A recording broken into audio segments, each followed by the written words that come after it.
To my mind, one of the most wonderful aspects of philosophy is its refusal to take anything for granted, especially the most common of experiences. What could be more common than existence? Yet what could be more remarkable than the fact that something, anything, actually exists? Now, what is existence might sound like the beginning of a philosophical stand-up routine, but it's actually a question that sends even the most stoic thinkers into a contemplative tailspin. It's a kind of question that easily gets overlooked, yet it carries profound implications. So let's be serious for a moment. I previously mentioned the two-sense theory of existence, which now deserves a more thorough exploration. This theory effectively divides existence into two distinct uses: a second-level application concerning the instantiation of categories or classes, and a first-level application that directly pertains to individuals. For example, saying elephants exist typically means that the category elephant is instantiated in the world. However, this interpretation becomes problematic when applied to individual entities, such as when we assert Socrates exists, where individuals are not just mere properties to be instantiated, but the subjects of instantiation. Now, contemporary analytic philosophy often resists admitting existence status as a first-level property because of certain paradoxes it is alleged to invite, and we'll consider one of those in just a moment. But it is important to note that their preferred second-level usage is not immune to criticism and faces difficulties of its own. For example, consider the mythical Pegasus, and let's ask some questions about it. Does Pegasus instantiate the concept of winged horse? If we say yes, then the analysis of existence exclusively in terms of property instantiation is mistaken, since Pegasus does not exist. So its instantiating the property of being a winged horse does not show that Pegasus exists. On the other hand, if we answer no, then obviously that is because Pegasus does not actually exist, showing that instantiation of some property or concept really presupposes existence, leading to a circular explanation. Thus, viewing existence solely as property instantiation appears at best incomplete. The crux of the matter is this: while exists might sometimes be synonymous with instantiates, as when we say elephants exist, this interpretation does not fully capture the concept of existence. It seems to presuppose the very essence of existence, leading us to inquire about what is it that makes it the case that something falls under this or that concept in the first place. This line of questioning guides us back to a more traditional and intuitive understanding of existence, as advocated by St. Thomas Aquinas and others, who sees existence as an attribute of individual entities, distinguishing them from, well, non-existence or nothingness. Aquinas emphasizes the inherent dynamism of existence by using phrases such as the act of existing. Now, the sense that existence is an attribute of individual entities, be they ourselves, our pet cat, or figures from history, is supported, quite obviously, by common sense and the structure of language, which many philosophers, going back even to Aristotle, thought really does reflect reality, albeit imperfectly.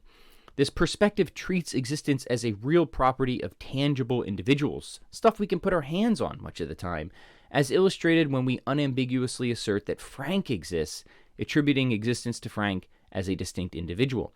Now, why would we toss away such an intuitive idea? The answer, of course, is because philosophers have presented objections to this perspective. The objection that we will consider is this: how could there be an instance of a property without there being something for it to be a property of? Said differently, if Socrates' instance of existence were to inhere in him, it could do so only if there is a sense in which Socrates had actuality prior to his existence. But this hardly makes sense, because existence is precisely what is supposed to make something actual in the first place. Philosopher Barry Miller calls this far and away the most powerful objection to existence being a real property. Fortunately, Miller himself provides a response to this objection that is both innovative and clarifying. In effect, Miller challenges the uniform application of properties, asserting that existence as a property operates quite differently. In short, Miller contests the idea that all properties must inhere in the individual that has it. Rather, when it comes to existence, Miller contends that Socrates' existence need not inhere in Socrates, but only be bounded by him. Let's spell this out a bit. In the case of Socrates, Miller identifies two components: the existence element and the Socrates element.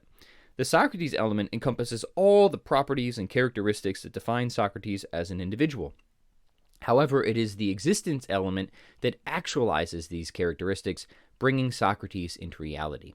Miller argues that with respect to actuality, that is, being part of reality, the Socrates element is logically posterior to his existence element, or instance of existence. It is existence that brings Socrates into reality. On the other hand, with respect to individuation, the Socrates element is logically prior to his existence element.